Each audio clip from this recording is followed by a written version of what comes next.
Hubungan akrab dan kasih sayang yang tiada bandingan antara Che Hoi Lan dan Rohana Abdullah boleh dijadikan contoh naratif perpaduan dalam konteks semasa negara. Timbalan Menteri Perpaduan Wan Ahmad Faisal Wan Ahmad Kamal berkata, ia akan diangkat sebagai contoh keluarga Malaysia yang berdasarkan kisah sebenar. Selain itu katanya, ia juga boleh menjadi contoh betapa perbezaan agama dan kaum tidak menghalang rasa hormat menghormati antara satu sama lain. Menurutnya, jasa Hoi Lan, 83 tahun, perlu diiktiraf kerana berjasa kepada Rohana dan ibunya selain memastikan masa depan gadis itu terbelah. Dari segi aspek, dia layak, bukan kerana dia Melayu, tapi dia layak. Saya harap Kementerian Dalam Negeri boleh memberi dukungan penuh kepada Mak Che Hoi Lan dan adik Rohana untuk masa depannya, katanya dalam kunjungan bersama pengerusi jawatan kuasa pemandu Majelis Perundingan Melayu, MPM, Tun Hanif Omar ke kediaman warga emas itu, hari ini. Wan Ahmad Faisal berkata, beliau tersentuh membaca kisah gadis berkenaan dan kagum dengan kesungguhan Rohana yang tidak berputus asa untuk mendapatkan status kerakyatan. Terima kasih kepada apa yang Mak Che Hoi Lan buat. Inilah tanda muhibah yang perlu kita ceritakan kepada generasi lain, katanya. Dalam pertemuan itu, beliau juga berpeluang meneliti sijil pencapaian milik Rohana ketika bersekolah sebelum ini. Sementara itu, Rohana berkata, dia terharu dengan kedatangan kedua-dua kenamaan yang mengambil berat mengenai dirinya dan Laoshi.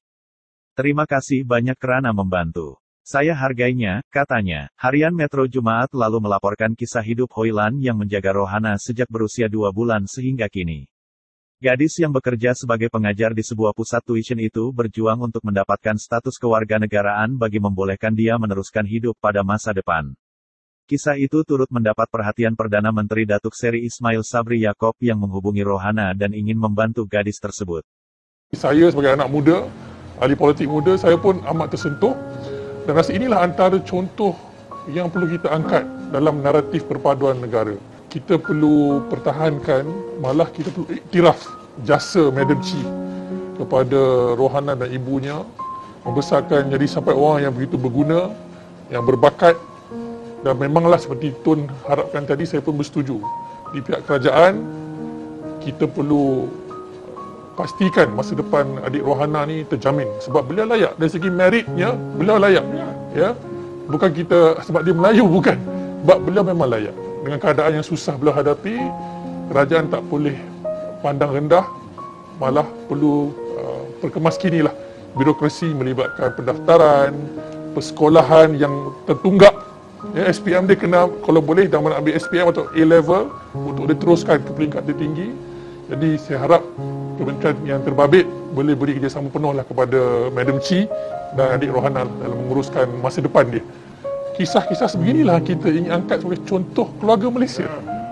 Ini bukan rekaan, bukan bikinan, ini sejarah yang dah sejarah hidup yang perlu kita abadikanlah dalam kisah-kisah rakyat.